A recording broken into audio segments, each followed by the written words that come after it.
The FBI is supposed to be America's shield, the guardians of law and order, the people sworn to protect the nation from criminals, spies, and corruption. But what happens when the protectors become the perpetrators? Throughout history, a handful of FBI agents have lived shocking double lives. By day, they wore the badge of honor. By night, they were dealing with mobsters, feeding secrets to foreign governments, pocketing bribes, and even committing murder. These weren't just slip-ups or small mistakes. These were betrayals so deep that they shook the very foundation of the Bureau. The kind of stories that sound more like Hollywood thrillers than real life. In this documentary, we're counting down the top 10 rogue FBI agents who led criminal double lives. The men and women who proved that sometimes the most dangerous criminals are the ones we never suspect. Before we delve in, subscribe to our channel if you're a fan of true crime stories so you never miss any of our updates. Now to Carlos Leon-Alvarez. To the world, he looked like a normal, man-educated, polished, working in Washington. He spoke perfect English. He blended in so well, you wouldn't even look twice if you passed him on the street. But behind that smile, behind the charm, was a secret so dangerous it could shake America's security. He was a spy, not for Russia, not for China, but for Cuba. It started years earlier. Carlos wasn't born into privilege. He grew up in Cuba during a time when loyalty to the state meant everything. Young men were often recruited, pushed to serve not just their country, but its secrets. Carlos proved himself sharp, disciplined, and hungry. He had one quality the Cuban intelligence service loved: he could live in the shadows. And so they gave him a mission, not just any mission, but one of the most dangerous assignments in the spy world: infiltrate America. Carlos moved quietly. He didn't come waving flags or shouting slogans. He came as a student, later as a professional. He built a life in the United States, a wife, friends, colleagues.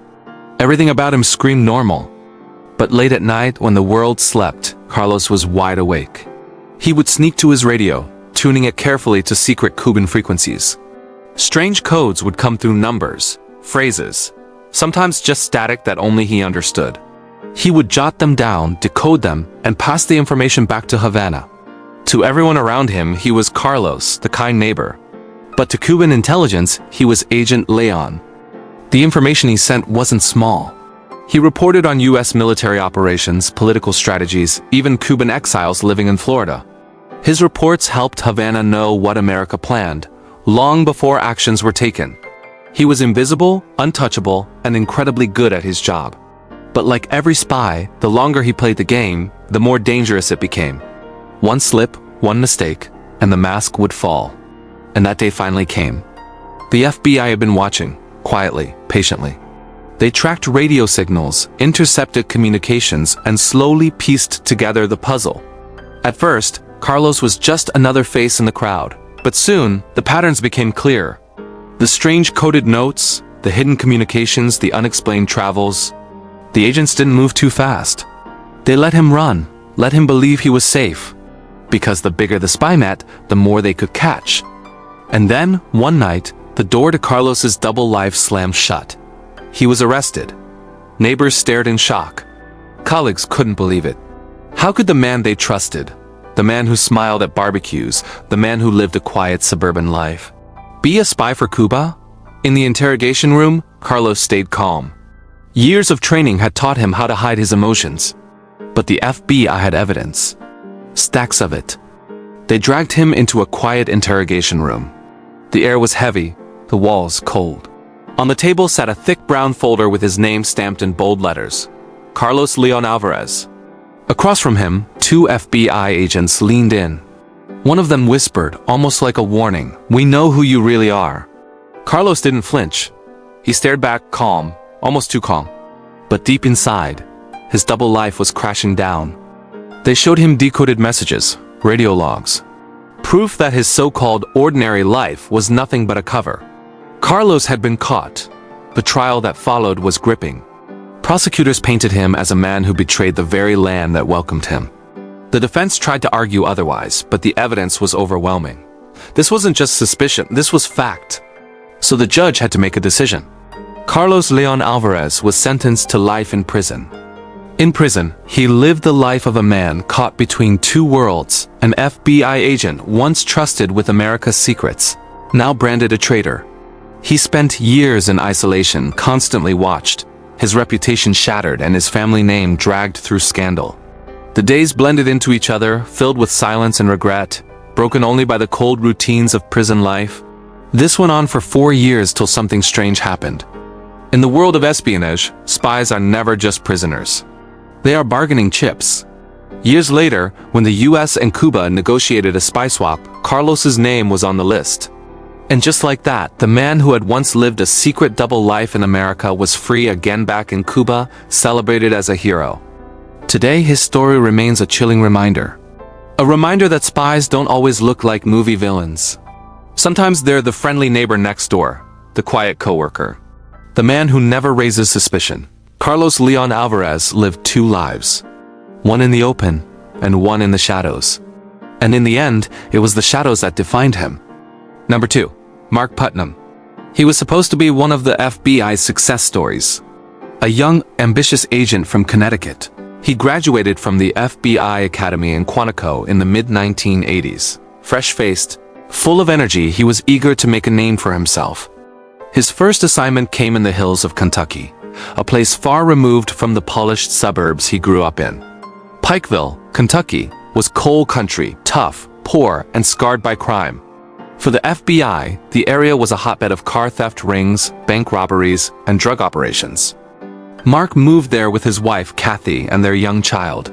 They were seen as the perfect little family, a handsome federal agent, his beautiful wife, and their bright future.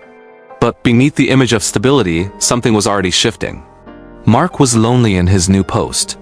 His wife spent more time back home with the baby, and he was left in the company of his work and his informants. That was how he met Susan Smith. Susan was nothing like Mark. She had grown up in poverty, lived a rough life, and was already a known figure in Pikeville for her troubled past. She was a single mother, struggling to provide, but she also had connections. She knew criminals, car thieves, and drug dealers, the very people the FBI wanted information on. For Mark, Susan was the perfect informant. At first, their relationship was professional. She would give him tips, ride along on investigations, and provide names. But over time, the boundaries blurred. What started as long drives together turned into small touches. What started as late-night calls about cases turned into personal confessions. Soon, Mark Putnam, the clean-cut FBI agent, and Susan Smith, the struggling single mother and informant, were having an affair. It was dangerous, not just because he was married, not just because he risked his job, but because he risked the integrity of the FBI itself. For months, their secret relationship carried on. Mark would later claim it was complicated, that Susan was vulnerable, that he felt responsible for her. But the truth was more simple. He had crossed the line, and now he was trapped. Things took a darker turn when Susan got pregnant. In 1989, she told Mark that he was the father of her unborn child. For her, it meant commitment. For him, it meant disaster. He was terrified of losing his job, his wife, his reputation, everything he had worked for. He tried to pull away, but Susan insisted on confronting the situation. Witnesses would later say she became more demanding, more desperate, pressing him to leave his wife. One night in June 1989, everything came to a breaking point. Mark met Susan for what seemed like another late-night drive in his government-issued car. They drove out into the Kentucky hills, down lonely back roads surrounded by trees. What happened next was a mix of panic, anger, and fear. The two argued inside the car. Susan threatened to expose the affair, to ruin him. In a fit of rage and desperation, Mark snapped. He reached across, and in a moment that would change both of their lives forever, he strangled her to death with his bare hands. When it was over, Susan Smith was lifeless in the passenger seat. The FBI agent who was sworn to uphold the law had just committed murder. Mark pulled her body out of the car, dragged it into the woods, and left her there. For days, no one knew what had happened. Susan simply disappeared. Her family searched, rumors spread, but no one suspected the FBI agent she trusted the most. Mark went back to his life, back to his wife and work, carrying the secret of the crime he had committed. But guilt has a way of catching up. For a year, the case remained unsolved. Then, in 1990, Mark Putnam broke. The pressure, The fear, the weight of the secret pushed him to confess. He admitted to his superiors and investigators that he had murdered Susan Smith. He even led them to her body, still lying where he had left her in the Kentucky woods. The shock was enormous. Never before in U.S. history had an FBI agent been convicted of murder. Mark Putnam was charged, tried, and sentenced to 16 years in prison. His wife Kathy, devastated by the betrayal and humiliation, filed for divorce. She died not long after, leaving their 2 children to be raised by family. In prison, Mark was no longer the ambitious young agent. He was inmate number 16,237, serving time among the very criminals he once investigated. By all accounts, he was a model prisoner. He read books, kept to himself, and earned a reputation for being quiet and disciplined. Still, he carried the stigma of being the FBI agent who murdered his informant.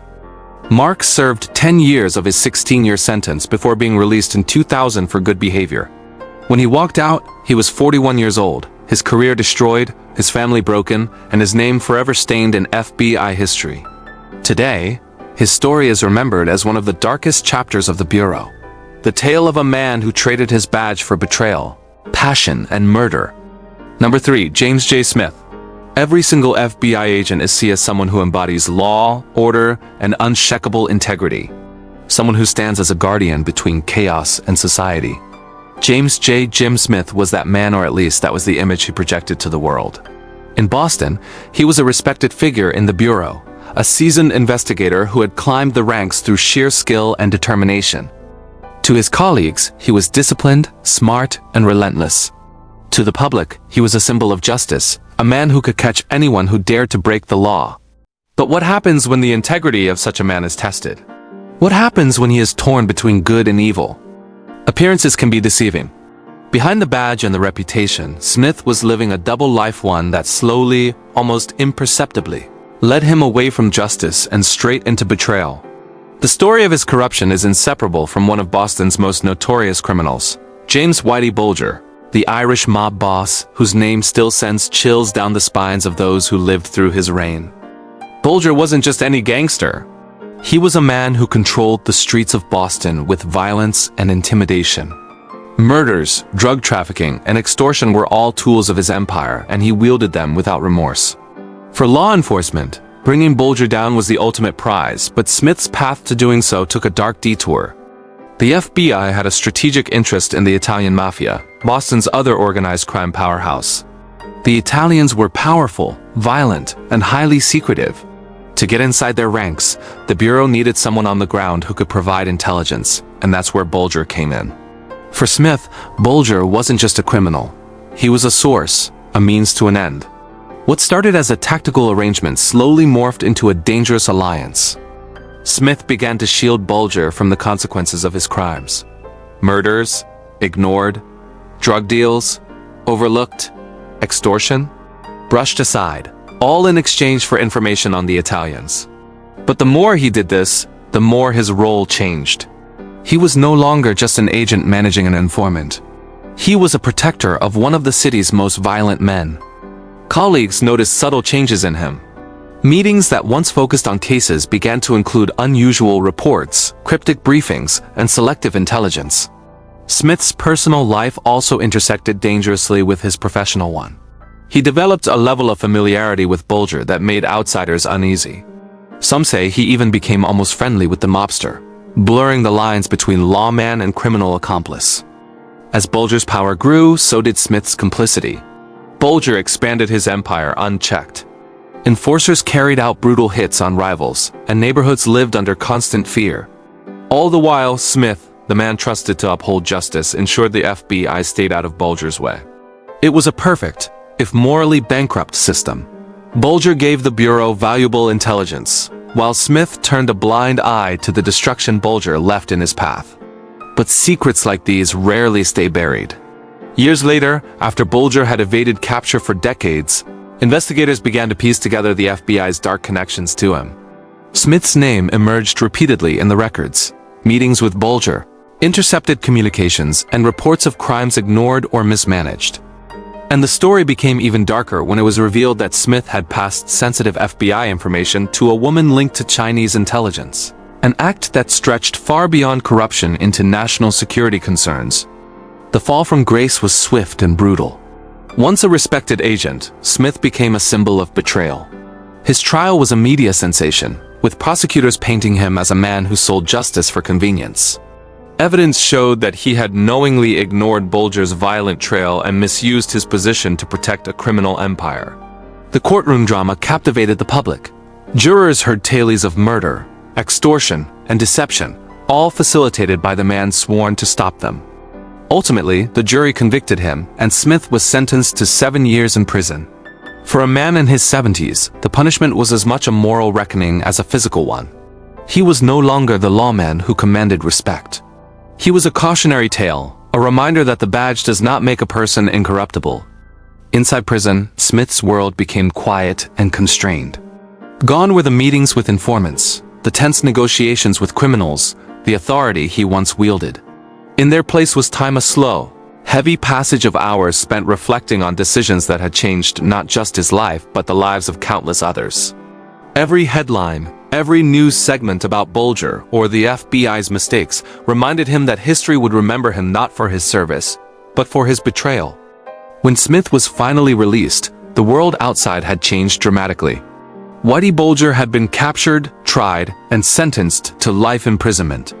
The FBI was working to repair its reputation, implement stricter oversight, and ensure that agents could no longer straddle the dangerous line that Smith had walked. Yet for many, the name James J. Smith would forever be synonymous with corruption within law enforcement. His story is a chilling reminder that sometimes the most dangerous criminals don't live on the streets, they wear the badge. It forces us to confront uncomfortable truths about power, loyalty, and human frailty. One man's choices made in secrecy allowed one of the most violent men in American history to flourish. It is a cautionary tale that continues to resonate, warning both law enforcement and the public alike. Trust is fragile, and even those entrusted with upholding justice are capable of betraying it. Number 4. Lynn DeVecchio. When you hear the name Lynn DeVecchio, most people wouldn't suspect anything unusual. After all, he was an FBI agent, a man sworn to uphold the law, someone whose career was marked by diligence and discipline. But behind the crisp suits and the neatly combed hair, DeVecchio lived a life that blurred the lines between justice and organized crime. This is the story of a man who walked a tightrope between two worlds, and whose secrets would shake the very institutions that trusted him the most. DeVecchio joined the FBI during a time when New York City was a battleground. The 1980s and 1990s were decades defined by organized crime. The mafia had entrenched itself in the fabric of the city, controlling neighborhoods, businesses, and even politics. The FBI was desperate to infiltrate these criminal networks, and informants were the key. Lynn DeVecchio was one of the agents tasked with handling them. At first glance, he was everything the Bureau wanted: ambitious, sharp-minded, and deeply committed. But as the years went on, his ambition would take him down a path no agent should ever tread. One of the central figures in DeVecchio's story was Greg Scarpa, a name whispered with fear across New York. Scarpa was a feared enforcer for the Colombo crime family, a man whose reputation for violence was matched only by his cunning. Scarpa became an FBI informant, a delicate arrangement, one that required careful handling.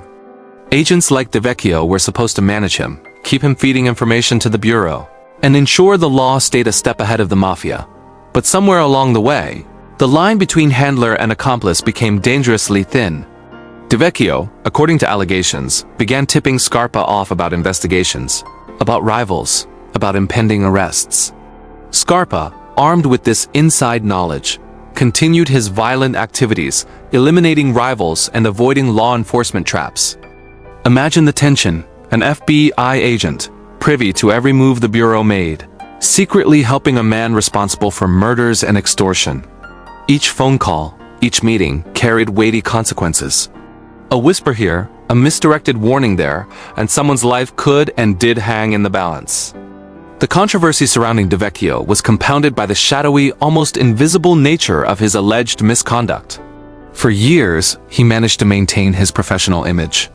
In public, he was a model agent, respected by colleagues and feared by criminals. But behind the scenes, the world of organized crime and law enforcement collided in ways no one could have predicted. Scarpa's crimes continued, and the FBI remained unaware, or at least unable to act quickly enough. Eventually, suspicions began to surface. Rumors circulated that someone inside the Bureau was compromising investigations. DeVecchio came under scrutiny, and a full-scale investigation was launched. The details that emerged were shocking.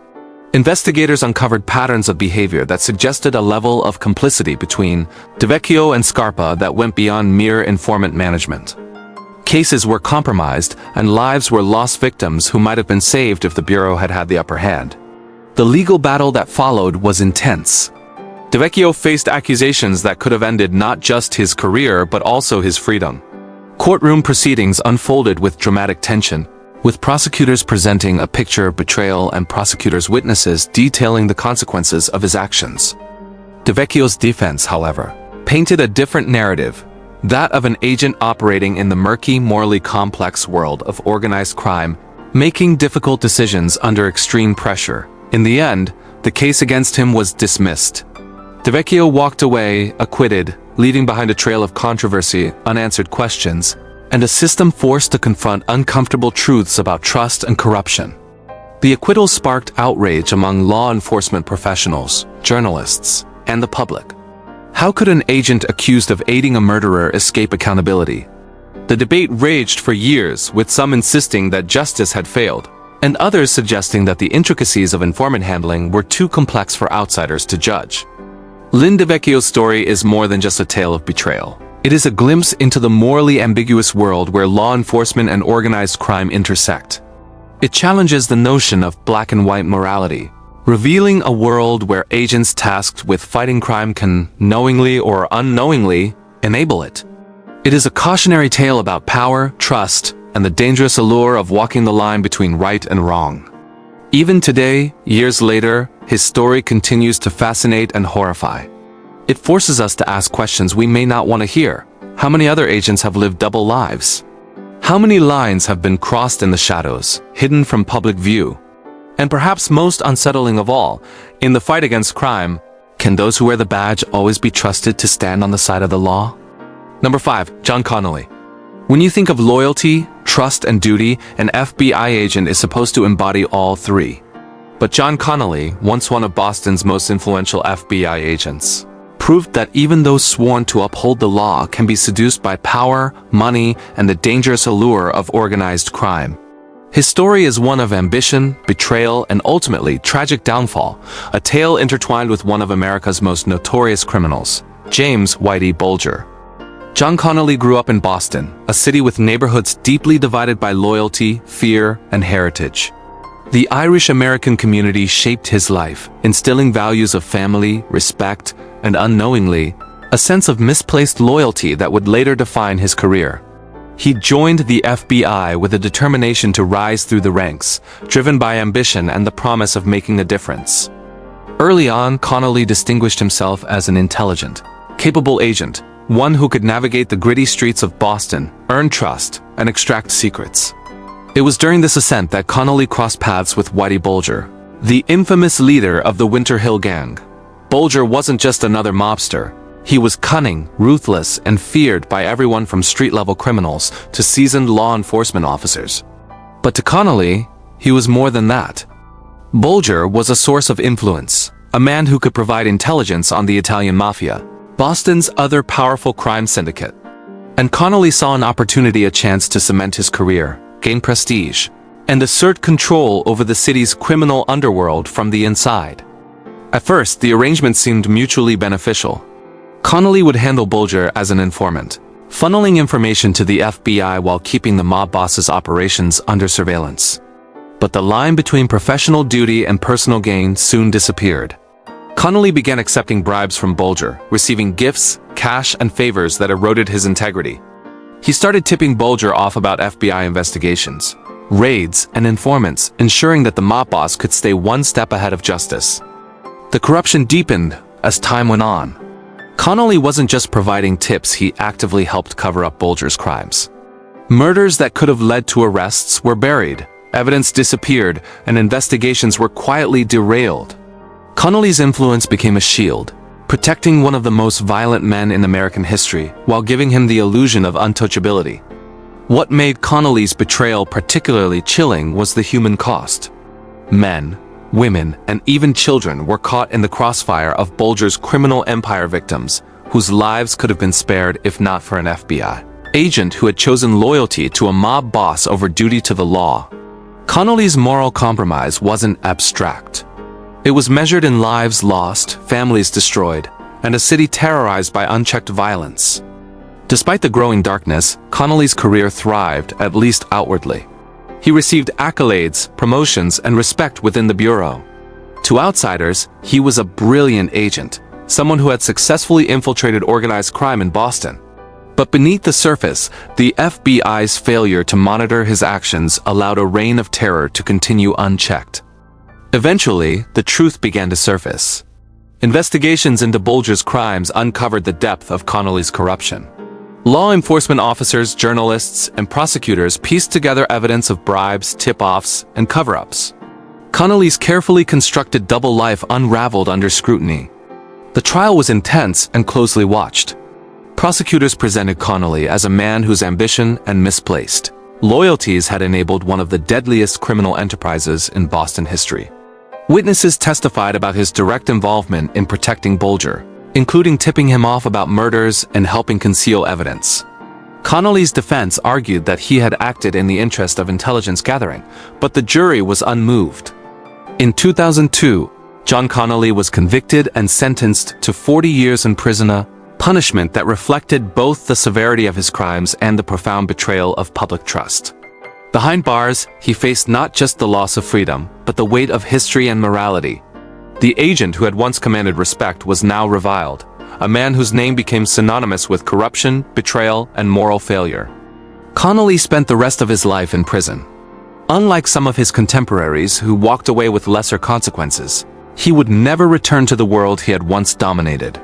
He died in prison, a stark reminder of the cost of choosing personal gain and misplaced loyalty over duty, justice, and the lives of countless innocent people.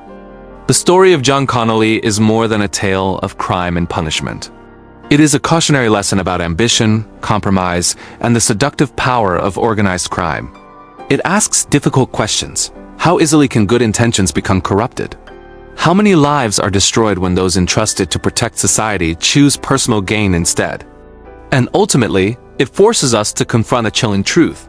Sometimes, the most dangerous criminals are not on the streets. They walk the corridors of power wearing the very badges meant to stop them. Connolly's legacy, intertwined with Bulger's reign of terror, endures as one of the darkest chapters in FBI history, a story of a double life that cost the city countless lives and one man everything he ever claimed to stand for. When the badge becomes a mask, the damage cuts deepest. These weren't just crimes, they were breaches of trust that rattled the Bureau and the country it sworn to protect. If this episode shocked you, hit the like button, drop a comment with the case that stunned you most, and subscribe. Part 2 drops next. More double lives, deeper deceptions, and the cases that forced the FBI to look in the mirror. Turn on notifications so you don't miss when we unmask the rest.